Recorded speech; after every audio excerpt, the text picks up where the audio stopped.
Hello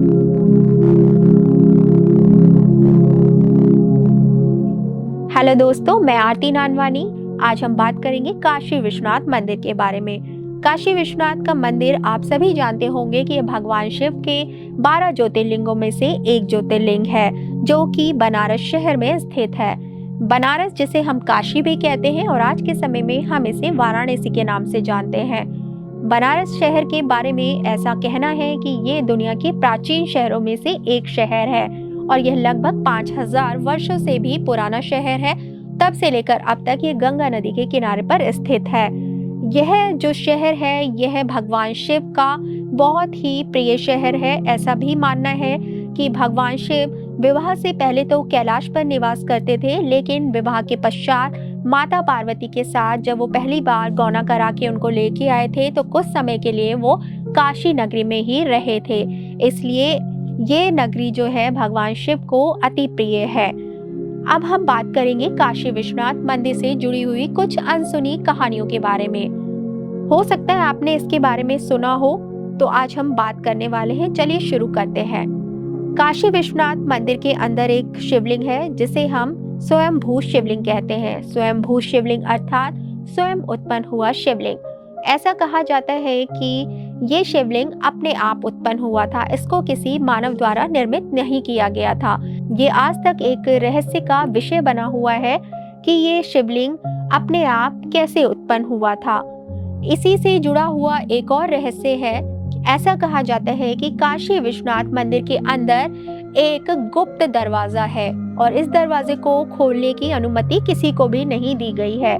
लोगों का ऐसा मानना है और पौराणिक कथाओं में भी ऐसा उल्लेख है कि इस दरवाजे के अंदर एक गुप्त सुरंग है जो सीधा गंगा नदी में जाकर मिलती है। कई लोगों का ऐसा भी मानना है कि यह भगवान शिव की शक्ति का एक प्रतीक है। अभी तक विज्ञान इस गुत्थी को सुलझाने में लगा हुआ है कि आखिर इस गुप्त दरवाजे के पीछे क्या है, वाकई में कोई सुरंग है या नहीं है। यह आज तक एक आश्चर्यजनक विषय बना हुआ है। अब हम बात करेंगे इस मंदिर से जुड़े हुए एक और अनसुने रहस्य के बारे में। ऐसा कहा जाता है कि इस मंदिर को मुक्ति का द्वार कहा जाता है। लोगों का ऐसा मानना है और पौराणिक कथाओं में भी ऐसा उल्लेख है कि इस मंदिर में अपने जीवन काल में और मृत्यु के पश्चात जो भी व्यक्ति आता है उसके आत्मा को मुक्ति मिलती है और उसके शरीर को भी मुक्ति मिलती है। ऐसा कहा जाता है कि जो व्यक्ति यहाँ पर अपने देह संस्कार के लिए लाया जाता है, उसके जो पार्थिव शरीर होता है उसके कानों में भगवान शिव स्वयं राम का नाम फूंकते हैं, जिसके कारण उस मृत व्यक्ति के शरीर से उसको मुक्ति मिलती है, उसकी आत्मा को मुक्ति मिलती है। ऐसी धारणा है कि ये जो मंदिर है ये मुक्ति का द्वार है। इस बनारस शहर से जुड़ी हुई एक और आश्चर्यजनक बात यह है कि यहाँ पर जो गंगा नदी का प्रवाह है वो उत्तर दिशा में होता है। आपने कई जगह देखा होगा कि गंगा नदी वो अलग दिशा में बहती है, लेकिन बनारस ही एक ऐसा शहर है जहाँ पर गंगा नदी जो है उत्तर दिशा में बहती है। ये कहना है और पौराणिक कथाओं में भी ये उल्लेख है कि जो माँ गंगा थी, एक बार बहते बहते उनको अपने आप को देखने का मन किया तो वो पीछे मुड़कर देखने लगी। फिर कुछ दूर आगे चलकर वो संगम में विलीन होने के लिए आगे की ओर बढ़ गई।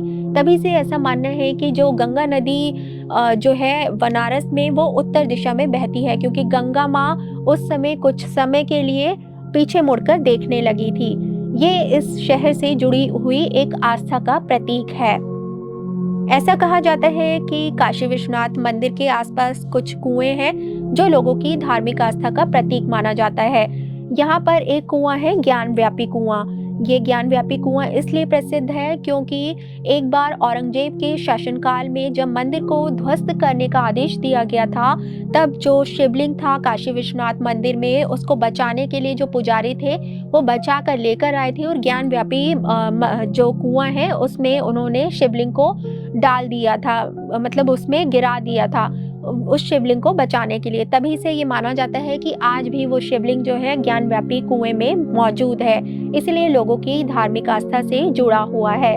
इसी के कुछ दूरी पर एक धन्वंतरी कुआं है, उस कुएं से भी लोगों की ये आस्था जुड़ी हुई है कि इस कुएं का पानी जो भी व्यक्ति 45 दिनों तक के निरंतर पीता है, उसके जीवन के सभी दोष, सभी जो उसके शरीर के कष्ट होते हैं वो दूर हो जाते हैं।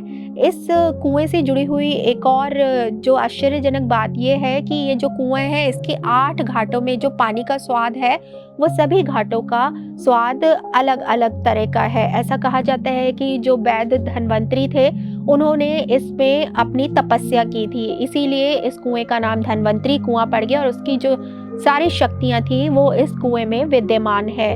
इसी से कुछ दूरी पर जो है एक लोलार्क कुंड है। ऐसा कहा जाता है कि जो भाद्र पक्ष का उस समय जो सूर्य की किरणें होती हैं वो इस लोलार्क कुंड में पड़ती हैं, इसलिए इसे सूर्य कुंड के नाम से भी जाना जाता है। लोगों की ऐसी मान्यता है कि इस कुंड में उस दौरान अगर कोई महिला स्नान कर लेती है तो उसे संतान सुख की भी प्राप्ति होती है।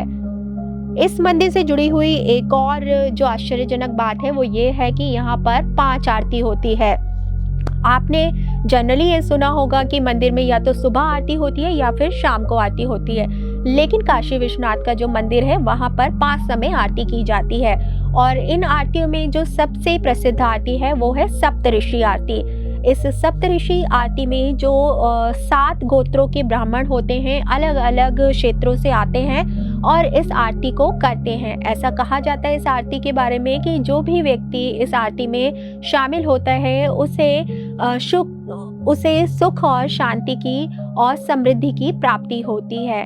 तो आज हमने बात की काशी विश्वनाथ मंदिर से जुड़े हुए कुछ अनसुने रहस्य के बारे में। आगे हम और अनसुने रहस्य आपके सामने लेकर आएंगे, तो तब तक के लिए धन्यवाद।